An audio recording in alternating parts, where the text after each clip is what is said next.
Bienvenido a Arrancando la Semana, la verdad que una semanita bastante complicada se viene.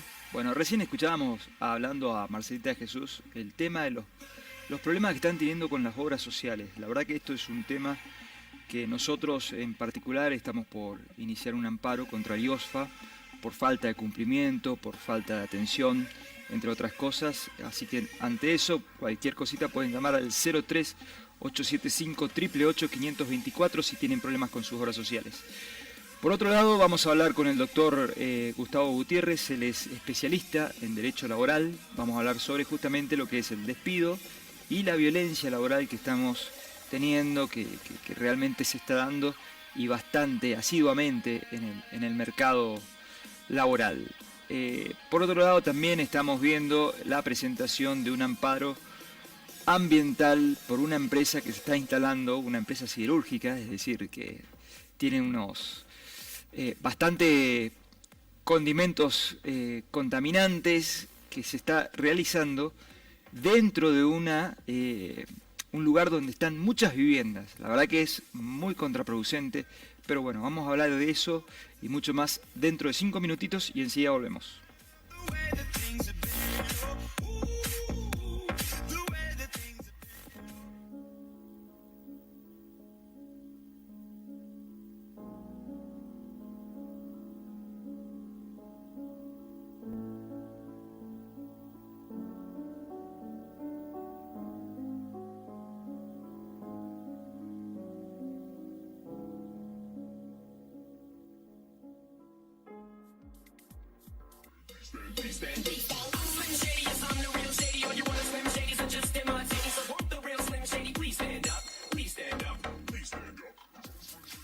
Bienvenido nuevamente a Arrancando la Semana. Bueno, lo prometido no es deuda porque lo tenemos con nosotros a un especialista en Derecho Laboral, es el doctor Gustavo Gutiérrez. Doctor, ¿cómo le va? ¿Qué tal, doctor? ¿Cómo está usted? Buen día. La verdad que bien y contentos de tenerlo nuevamente en nuestro programa. Queríamos hablar sobre, el tema del despido que veníamos anunciando. ¿Cómo viene el tema del despido? ¿Cómo es? Bueno, la verdad que los despidos, lamentablemente, en esta actualidad argentina, yo diría en el mundo, pero particularmente nos toca transitar un momento complejo a nivel económico, está siendo cada vez más comida de todos los días, por así decir. Los despidos, sean de modo informal, sean de modo informal, sean de modo abierto y manifiesto, sea de modo velado, están prácticamente tornándose una práctica común de los empleadores. Inclusive muchas veces a pesar de ello, ¿no? Si nos ponemos a recordar cómo era el mundo 50 años atrás, 70 años atrás, bueno, obviamente, tan viejo no soy, ¿no? No había nacido 70 años atrás, pero digo, si vamos a la historia reciente de la modernidad, encontramos que antes el trabajador ingresaba a cualquier relación de empleo con la finalidad de allí jubilarse. Es decir, entraba a una empresa que pasaba a formar parte de su cotidianidad, hasta de su familia. Muchas veces se pasaba más tiempo en la empresa que con la familia. Se constituían vínculos muy fuertes entre compañeros de trabajo, jefes, y el trabajador se jubilaba ahí. Esa era la regla.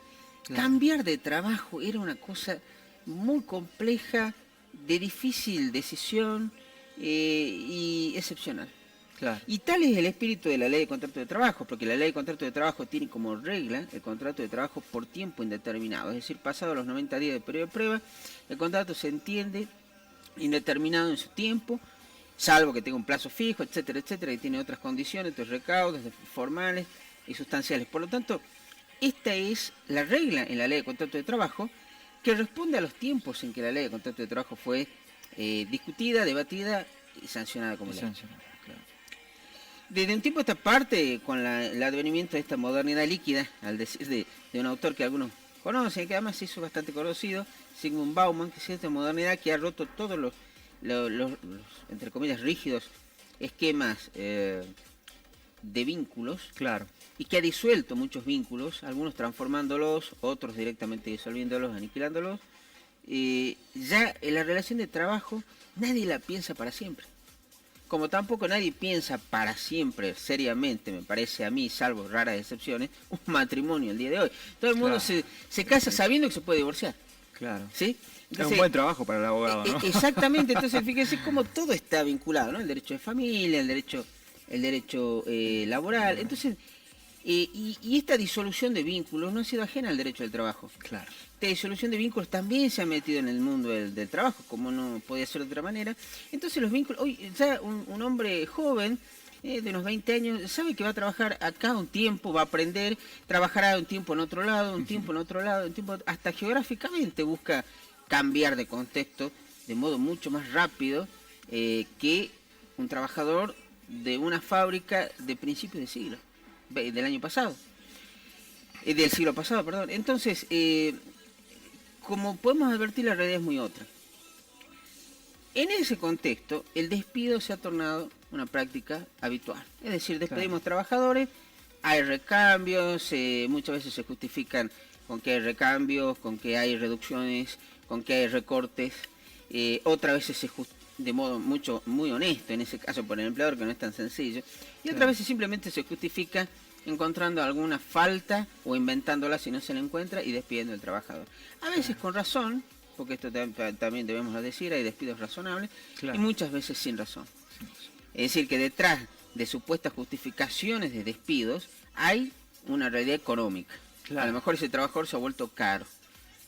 Claro. Ahora bien, en este contexto, el despido se ha tornado una práctica, decimos, habitual, pero además también muy debatida. Porque entonces, si nosotros hacemos de algo una práctica habitual, esa habitualidad va a obedecer a diversas cuestiones, a diversos supuestos, a diversas hipótesis, vamos a tener que buscar diversos argumentos para despedir. Entonces aquí hay un tema. Si es debatida, entran los tribunales a jugar. Entonces ahí tenemos toda la judicialización de la extinción del vínculo de trabajo. Ahora, la gente tiene que saber, las personas que nos están escuchando, que el despido con justa causa se tiene que hacer por escrito. ¿Sí? Muchas veces cuando hay relaciones laborales en negro, que esto en Brasil se dice es motivo de delito flagrante, ¿no? Decir en negro, ser negro es un vocablo que allá es un delito, ¿no? Pronunciar. Pero acá estamos acostumbrados a decir negro, pero realmente técnicamente es el trabajo no registrado, o clandestino si se quiere. Entonces este trabajo así clandestino al 100% no puede ser motivo de un despido justificado. Digo, no puede ser, en realidad no va a reunir los recaudos formales, porque ningún empleador que registre, que tenga un trabajador no registrado, lo va a despedir, ¿no es cierto?, formalmente, porque se estaría vendiendo solo y diciendo, mire, yo tengo una relación en clandestina, usted se tiene que ir porque se robó 3 máquinas de coser de acá.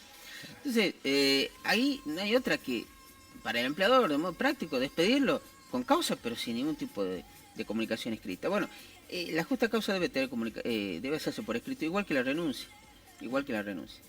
Ahora bien, en las relaciones clandestinas pasa esto, no hay formalidades. Por lo tanto, los despidos hechos así no tienen valor de extinción del vínculo. Es en todo caso una negativa de tareas que el trabajador deberá interpelar al empleador para que le devuelva las tareas y para ello la situación. Claro, y deberá ir a un abogado. Y debe ir a un abogado, sea donde fuere que lo encuentre, porque el intercambio epistolar, el intercambio previo que se da cuando hay una situación de conflicto, de estrés en la relación laboral y diríamos ya de extinción, de hecho, del vínculo, está la complejidad. Tales son los pequeños elementos que a fin de cuentas se puede tener presente para resolver un litigio, que eso ya no puede hacerlo un simple ciudadano. Y fíjense que paradójico, porque el telegrama laboral surge como ley de modo gratuito para el trabajador. Es decir, el telegrama laboral no es para el abogado, es para el trabajador. Sin embargo, ningún trabajador, y en esto sí me animo a ser definitorio prácticamente, está en condiciones, salvo uno técnicamente muy calificado, que sea abogado, que tenga conocimiento de derecho, aún así, puede solo hacer el intercambio epistolar. Porque va a tener una serie de cuestiones técnicas que vigilar, que ponderar, que analizar, que no va a poder hacerlo. Ni siquiera diría yo un abogado que nunca ha llevado adelante un tema de este tipo. Un tema laboral, claro. Exacto. Entonces, sí o sí tiene que ir a un profesional. Y ahí entonces ya desnaturalizamos un poco esto del telegrama laboral. Claro. Porque el telegrama laboral, que debe ser telegrama y ser simple, porque ningún telegrama es un testamento, ni ningún telegrama requiere ser una cuasi demanda, hoy en día prácticamente tiene que ser. Todo esto por los recaudos que fue la jurisprudencia pidiendo para el telegrama. Claro. Entonces fue ajustando una serie de parámetros formales y de contenido para decir no, porque en el telegrama falta esto, no se dijo esto o se expresó de más esto. Claro. Bueno, así las cosas, en este contexto el despido es en definitiva la decisión del empleador de dar por terminado el contrato de trabajo, o bien el despido indirecto, cuando el trabajador dice yo no puedo más seguir acá, porque así no puedo seguir. Con este nivel de injuria, y entendemos por injuria cualquier incumplimiento grave, no se puede seguir. Eso se llama el despido indirecto, es decir, el trabajador rompe el contrato de trabajo, pero por causa del incumplimiento de la otra parte. Dentro de este marco, puede haber violencia. El acto mismo del despido es un acto violento. El acto mismo de despedir a alguien es violento. Es violento, claro. Porque efectivamente nosotros estamos rompiendo una relación laboral que estaba destinada a ser para siempre, claro. Por lo menos hasta que el trabajador esté en condiciones de jubilarse. Claro, sí. Eso implica una violencia, implica una disrupción, ya para usar un término moderno, ¿no? Contemporáneo, que se usa, entonces, implica romper algo que estaba destinado a durar mucho más tiempo. Ahora, ese mismo despido así es un acto violento, entonces puede tener una indemnización fuera de la tarifa, porque las personas tienen que saber que hay una tarifa de la ley de contrato de trabajo, claro. Establece pautas y tabulaciones, límites mínimos y máximos determinados para las indemnizaciones. No se trata, como en el derecho civil, de decir, bueno, yo tuve un daño, bueno, vamos a hacer un número más o menos. No. Claro. Hay determinaciones muy concretas. Entonces, claro. En principio no. Nuestro derecho tiene esa tarifa establecida como indemnización suficiente. Ahora bien, ¿qué pasa si en el despido el empleador injuria de modo así complementario, liviano, de más al trabajador fuera de lo que corresponde? Entonces yo digo, mire, yo lo despido porque usted se robó 3 máquinas de coser, entonces usted es un ladrón. Yo puedo decir usted se robó 3 máquinas de coser, lo tiene que probar. Y además, si yo le digo un ladrón, usted es un ladrón, ya lo estoy injuriando. En principio, si yo logro probar en sede judicial, penal o laboral, que efectivamente fulano se robó las máquinas, cosa que es muy difícil, para decir, no robo, hurto, porque robo implica violencia, pero vamos a decir hurto, clandestinamente, esto implica un plus. O sea, yo estoy agregando una calificación altamente agraviante para ese trabajador. O sea, yo le digo, mire, usted la verdad que es un irresponsable, porque usted vino 10 veces tarde. Y además usted es un irresponsable, un negligente, un decidioso, por lo tanto yo lo despido.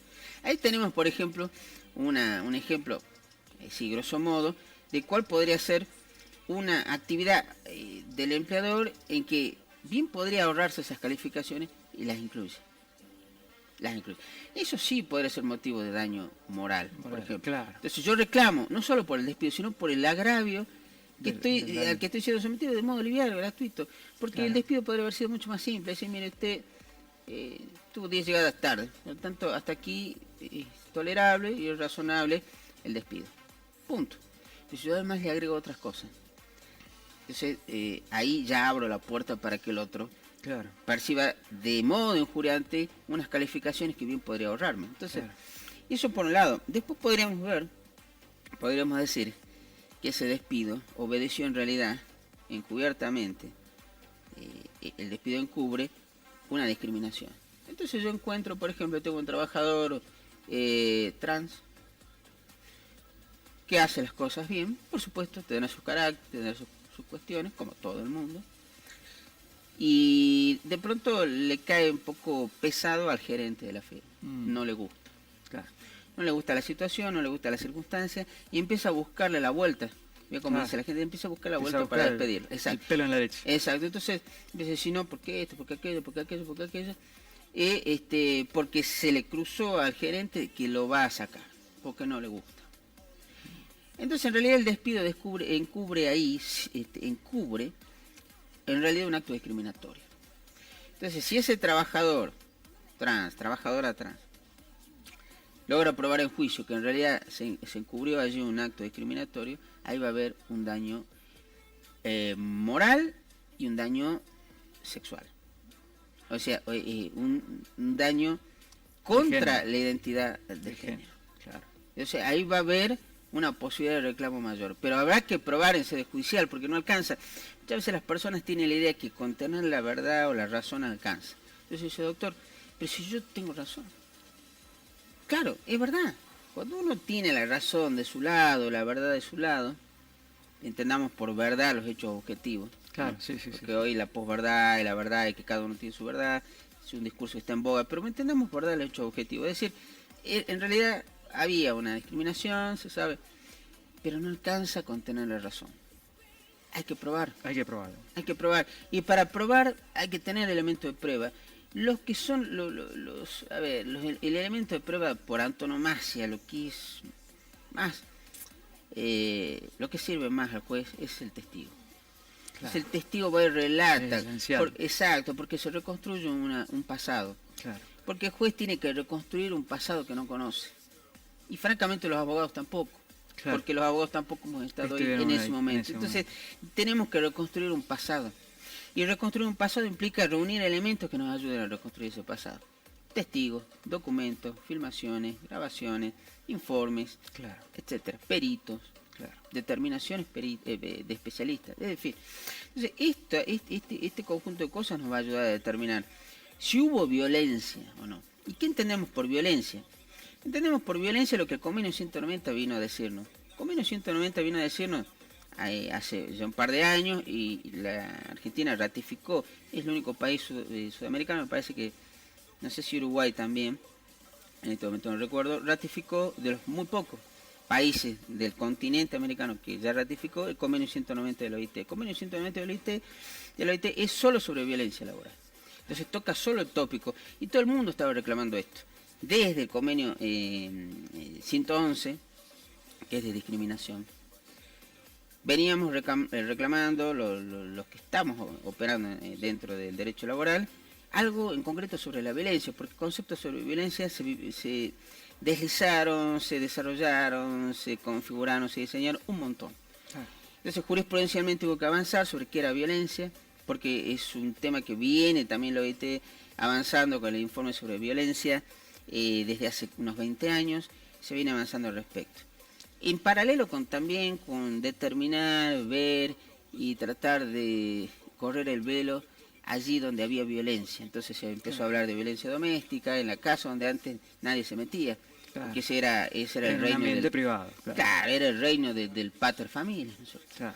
Se empezó a ver la violencia en el Estado, se empezó a ver la violencia, entonces se empezó a correr el velo de ciertas cosas y encontramos, resulta, violencias por todos lados. Entonces, claro, y en el trabajo no fue menos.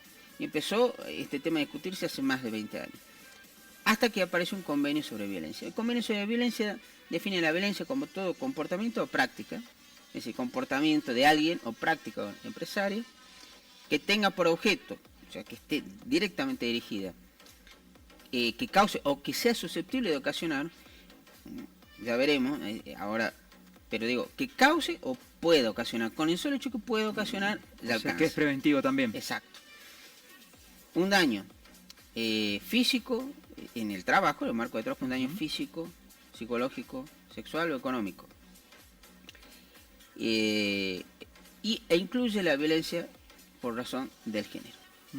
Y la violencia por razón del género es aquella, y ojo, y allí también me estaba olvidando un tema, todo comportamiento, hemos dicho, o práctica empresaria, o amenazas de estos comportamientos o prácticas, porque la propia amenaza también es una violencia, dentro del marco del convenio. Sí. Entonces tenemos una amplitud grande. Y decíamos, incluye la violencia por razón de género. Entonces la violencia por razón de género es aquella que se dirige contra personas por razón de su género o sexo, o que afecte desproporcionadamente a un colectivo por razón del sexo o del género. Incluye la violencia sexual. Ahora bien, este convenio incluye a todos los trabajadores públicos o privados y los incluye dentro del ámbito temporal de antes del trabajo, durante el trabajo y después del trabajo. Si está vinculado con el trabajo. ¿Qué quiere decir esto? Aprendices, Claro. Va. Postulantes a los trabajos, incluye el convenio. Las violencias que se sufren después del trabajo como consecuencia del trabajo. Si el trabajador rota la relación laboral, empieza a recibir amenazas del empleador, si vos me haces juicio yo te mato, o vas a ver vos lo que te va a pasar, o yo voy a ir y vas a tener un problema, esto es una amenaza. ¿Y es una amenaza en el ámbito del convenio 190, el ámbito del convenio de violencia laboral? Sí. A pesar de que el vínculo de trabajo ya está extinguido acá. Claro. Pero como consecuencia de ese vínculo, yo soy sujeto de una amenaza, por ejemplo, de una violencia. Entonces el convenio 190 también incluye. Entonces es enormemente amplio. Y le hago una consulta. En el caso de los empleados públicos, por ejemplo, que trabajan en casa de gobierno, ¿se mueve por el derecho administrativo o laboral? No, bueno, lo que pasa es que el derecho laboral en realidad es uno solo. El derecho administrativo, a mi modo de ver, es el derecho que tiene por objeto la regulación de un vínculo en el que tiene facultades exorbitantes uno de los polos de esa relación, que es el Estado. Claro. Entonces el Estado es un administrante y el ciudadano es un administrado. En esa disparidad enorme de poder, dentro de ese marco, el derecho administrativo está para regular esa disparidad de poder. Claro. Entiendo yo que eso no es que el derecho laboral público no está dentro del ámbito del derecho administrativo, sino del derecho laboral, que puede ser público o privado. ¿Sí? Ahora, si la pregunta sería, en definitiva, si el convenio 190 se aplica para este tipo de personas, sí, sin ninguna duda. No solo porque este concepto del derecho administrativo y el derecho del trabajo lo estaría diciendo, sino porque el mismo convenio 190 dice, se aplica a los trabajadores del sector público y del sector privado, a los aprendices, a los postulantes, ¿sí? Entonces, el convenio es muy amplio, enormemente amplio, y va a ser tarea de los jueces determinar cuáles son los límites, los marcos de interpretación, porque además al convenio lo acompañan recomendaciones. Claro, sí, entonces, sí. Este convenio tiene una recomendación propia, el convenio, con una serie de recomendaciones sobre procedimientos. Por ejemplo, en casos de delitos de tinte sexual, delitos de violencia de tinte sexual, establece la recomendación para el Estado, que ratifica el convenio, de que efectivamente dentro del procedimiento establezca presunciones que impliquen reducir la carga probatoria que tiene que hacer el trabajador en ese caso. Caso concreto, tengo una persona que está sometida a un acoso sexual, y como usted sabe, y como además resulta obvio señalar, este tipo de violencias de tipo sexual, los abusos, no se hacen en el marco de un ámbito abierto, ni con testigos. Nadie es tan tonto. Como no se hace en ese marco, se hace dentro de un marco de muy dificultosa prueba. Entonces, ¿qué hizo la jurisprudencia? ¿Qué fue haciendo la jurisprudencia? Fue tejiendo con Pelicor y con Cisneros, con precedentes fuertes, la Corte de la Nación, una presunción de que en este tipo de violencias, el solo hecho de la verosimilitud del relato de la víctima y otros indicios que pueden acompañar este relato, implica que se invierte lo que se llama la carga probatoria. En este caso va a ser la parte denunciada o reclamada o demandada la que va a tener que probar que no fue así como dice la víctima, entre comillas, o quien se presenta como víctima, sino de otro modo. Es decir, no ponerle tanta carga de prueba, tanto peso, tanta responsabilidad a la persona, decir, mire, pruébeme que fulano le quiso tocar la cola, porque eso va a ser muy difícil, porque además pasa muchas veces en poco tiempo, quizás en segundos. Y esto, que ya en el derecho penal se viene viendo, por ejemplo, en el derecho penal hablamos de que delitos de tipo sexual no prescriben, sino cuando la víctima empieza a tomar conciencia de la posibilidad de pensar lo que sufrió como un abuso. Hay abusos que hoy están saliendo a la luz después de 20 años. El caso de Fardín y el derecho penal, sí, y muchos otros más. Y el derecho penal se hizo cargo de esta situación y dijo, señores, vamos a investigar. Claro. Ahora el derecho laboral, y acá sí que es una pregunta para los colegas, para las personas que nos están viendo, ¿no debería tomar el mismo parámetro interpretativo? ¿Qué pasa si una trabajadora fue sometida a un acoso sexual 10 años atrás? Cuando esto ni estaba hablado, ni estábamos pensando con esto, y es un acoso permanente, y además tiene en el WhatsApp una serie de cuestiones que las guardó o quedaron, o en un chip, testigos, todo. Pero la ley de contrato de trabajo le dice a usted que los créditos que emanen de la relación laboral solo pueden reclamarse 2 años después de extinguido el vínculo. O sea que vencido los 2 años, usted no puede reclamar nada que emerge de la relación de trabajo. ¿Nada? Esta es la gran pregunta. ¿Y qué pasa en estos casos? Y la perspectiva de género, porque vamos a suponer, porque perfectamente puede ser un varón, que la víctima es una mujer. ¿La perspectiva de género es aplicable por los jueces del derecho del trabajo? ¿Es solo para los jueces de derecho penal? ¿Solo quien sufre un delito penal de estas características puede reclamar 15 años después, 20 años después? Y es la trabajadora, ¿no? Como trabajadora en sede laboral. Claro. Y esto es una pregunta que habrá que hacerse en los tribunales, que alguna vez se va a plantear. Porque si un ciudadano, una ciudadana, puede reclamar en sede penal y llevar adelante una acción y decir no se me puede oponer a prescripción, porque yo no estaba en condiciones hace 15 años, 10 años, 5 años, ¿por qué la trabajadora no podría hacerlo en el marco del derecho del trabajo? Claro. Entonces, bueno, son una serie de preguntas y como se ve acá está, por ejemplo, planteada la violencia sexual, laboral, y cómo puede ser interpretada. ¿Y cómo puede ser interpretado el convenio? El convenio, que es tan amplio, y es tan genérico, y es tan general, y que deja sometido a los estados partes la posibilidad de determinar, conceptualizar, definir, ir armando la configuración definitiva de ese concepto para la operatividad de los tribunales, eso va a tener que ser tarea de los jueces. Pero va a tener que ser tarea de los jueces ya, hoy, porque hoy los jueces tienen que interpretar la norma. Sí, inclusive sí, pueden hacerlo de oficio. Le hago una consulta. Me voy a poner del otro lado, obviamente, abogado de la empresa, ¿sí? Y digo, bueno, fulano tiene una empresa realmente muy pudiente, muy buena, y con esto de que, bueno, el indubio pro operario, sí, y los beneficios por ahí que tiene tanto el empleado, dice, bueno, voy a entrar a trabajar en esta empresa 5 meses, cosa de pasar los 90 días de prueba, sí, trabajo 5 meses y denuncio que me trataron mal, que hubo violencia verbal, etcétera, etcétera, y consigo 2 testigos. ¿Cómo se protege al empresario entonces? Bueno, este caso es que en realidad... Porque digo, sí, obviamente, esto, hay una gran fábrica de los juicios laborales, ¿no? Aunque yo estoy en desacuerdo con que... hasta fábrica podemos decir, pero el problema es el siguiente.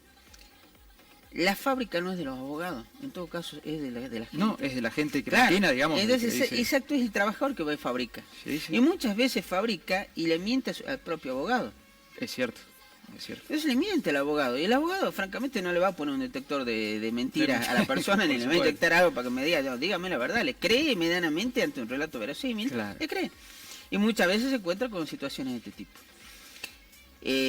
Ahora bien, por eso yo no estoy de acuerdo con esto de la industria. Los abogados no hacen ninguna industria, ningún juicio, porque además la verdad que bastante poco rentable es la profesión, si hay que esperar. Se imagina para cualquier profesional que nos está viendo, decirle, mire, usted trabaje, y 5 o 7 años después, no sé cuándo, ya vamos a ver si le pagamos. Ningún profesional del mundo hace esto, el abogado sí. Pero bueno, es otra discusión, y en algún momento la vamos a poder seguramente dar. No hay, es decir, el derecho laboral no está para proteger, en principio, como regla, al empleador. Está para proteger al trabajador porque se entiende que este es hiposuficiente. ¿Qué quiere decir hiposuficiente? No que tenga mucho hipo, sino que no tiene su capacidad plenamente, no está en igualdad de armas en relación al empleador. El empleador tiene, entre comillas, la potestad organizacional, tiene los medios, tiene el capital. ¿Se entiende esto? Ahora te mira, bueno, pero ¿qué pasa? Un pobre persona va juntando el nieto de un jubilado que va juntando unos pesitos y se pone un trasto. Es casi de tan escasos recursos como el trabajador que va. Capaz, claro, que el trabajador que va tiene mejores condiciones. Estas desigualdades no se solucionan con la actual ley. Yo siempre digo, en Italia hay un estatuto para la pyme y un estatuto para la gran empresa. Porque francamente, tratar e imponerle la misma normativa a Techint, a Pérez Compán, a una multinacional como McDonald's, no sé, a una multinacional impresionante, que a un drugstore, imponer el mismo convenio, la misma escala salarial, la misma norma, es una cosa que a todas luces que cualquier y eso ser humano, en Argentina se aplica. en Argentina funciona así y en el resto de Sudamérica funciona así.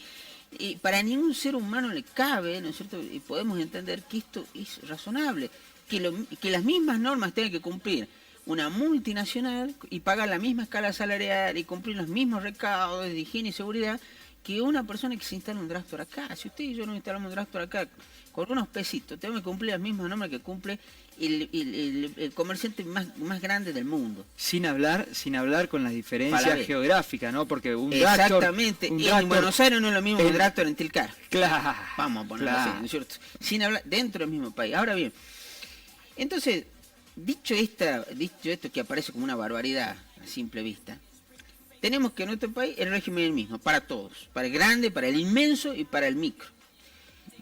Y esta normativa, así establecida, es una normativa que está para proteger la desigualdad que tuvo en mente el legislador, el capitalista.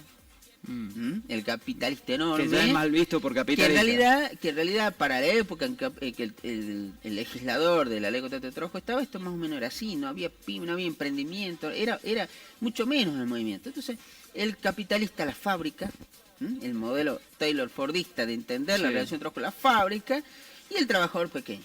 Entonces estamos para proteger a ese trabajador pequeño, a ese obrero, ese operario, que va y cumple la tarea, está enajenado, que hoy tampoco es así, porque cuántos trabajadores vemos que están en el café, ¿no es cierto?, con la laptop, van y se mueven de otro modo. Claro. Por eso digo, el mundo cambió, la relación laboral cambió, hay que cambiar para contemplar esto de hoy, pero bueno, seguimos con lo mismo.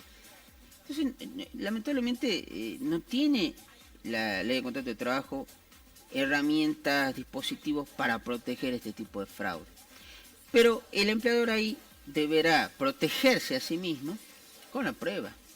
Es decir, si usted viene y me dice, bueno, inventamos un juicio, decimos que hubo una violencia, hubo un maltrato, hubo un destrato, y bueno, me doy por despedido por el maltrato, destrato, voy a juicio. No va a ser tan fácil ir, porque esos dos testigos que puedo conseguir, entre comillas, no va a ser tan fácil ir a mentir.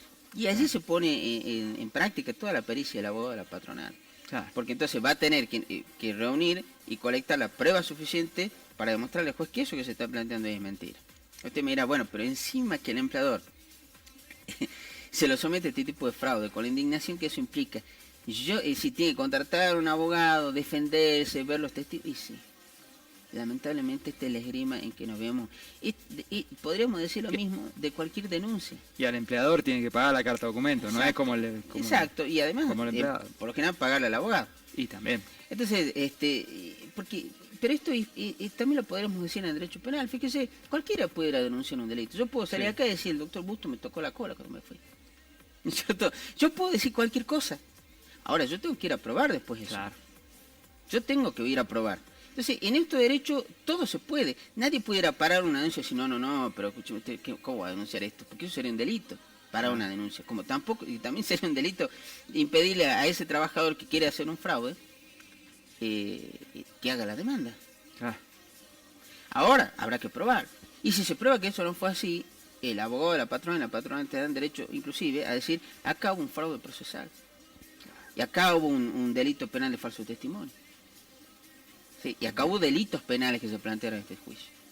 Entonces, por eso, también nadie lo hace, porque también es cierto que el empleador cuando gana un proceso judicial, lo gana y se acabó. No va a plantear falsos testimonios, fraudes procesales, delitos penales y ese armado fraudulento. Claro. Ya está, o sea, ya no quiere saber más nada. Pero bueno, es una herramienta que tiene. Por eso digo, esto, la esgrima judicial, este es el estado en que nosotros decidimos como ciudadanos, en este marco del pacto social, vivir. Es decir, tenemos los tribunales, tenemos la policía, tenemos los fiscales, podemos hacer denuncias, podemos demandar, todos podemos ser demandados y podemos demandar. De ahí que sea un invento, que sea todo armado, eso habrá que probarlo en sede judicial. Excelente. Así que bueno, espero que haya sido de utilidad. Hay mucho para hablar doctor, en relación al convenio de 190 de violencia laboral, mucho para hablar sobre despidos, porque hay muchos despidos que aparecen como... Está muy de moda y eso lo podemos tratar para la próxima. Decir, bueno, le vamos a dar una gratificación. Sí, el distracto es de mutuo acuerdo con una gratificación. Eso en realidad es un despido. Que eso se hace mucho en las grandes empresas, entonces medianas y grandes. Después un trabajador que ganaba muy bien, gerente, que fuere, muchos años, entonces la empresa no quiere pagar todo. Claro. Porque son 5 millones de pesos, 7 millones de pesos, dice, bueno, hagamos una cosa, llegamos a un acuerdo, vamos a una escribanía, o inclusive vamos a Secretaría de Trabajo y digamos, que cada un distracto como un acuerdo, que vos te querés ir y que nosotros aceptamos eso, que te damos una gratificación por año trabajado, que no serán los 5 millones, será uno. Claro. Y esto cubre un despido en realidad. Claro. Y el trabajador puede plantear la nulidad de esto e ir por la diferencia, sí, al principio sí, y después veremos cómo. Perfecto, doctor, la verdad que muy claro, muy concreto. Bueno, seguramente vamos a invitar en el próximo programa para que nos aclare un poquito esto de la OIT, que está bastante interesante. Perfecto, gracias, doctor. Así es, volvemos en 5 minutitos en Arrancando la Semana.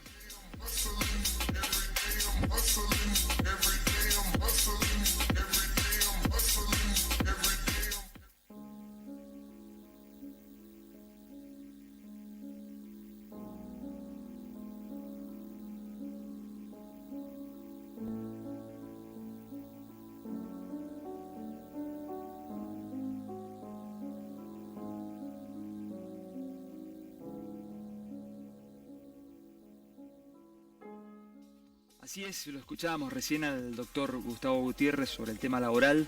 Para cualquier consulta pueden llamar al 03875 888 524.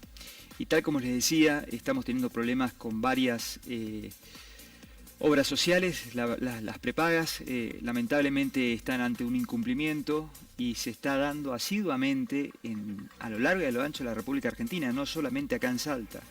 Es por eso que nosotros los abogados estamos metiendo amparo para justamente poder destrabar estas cuestiones. Un amparo que es una medida expedita, rápida, para que pueda, digamos,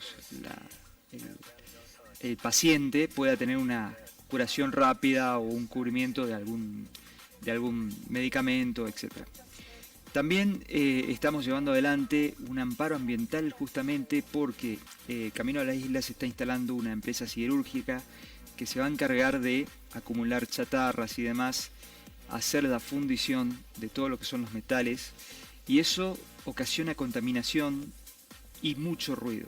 Realmente todo lo que afecta a la parte del medio ambiente, y es por eso que vamos a presentar el amparo, si Dios quiere, la semana próxima, para que no afecte también a las viviendas que hay. Tenemos que decir que hay alrededor de esta supuesta fábrica más de 29.000 familias, así que realmente es una situación muy, pero muy preocupante. Sobre esto vamos a ampliar en el próximo programa, así que nos despedimos hoy lunes, nos vemos el próximo a las 9 de la mañana. Saludos a todos.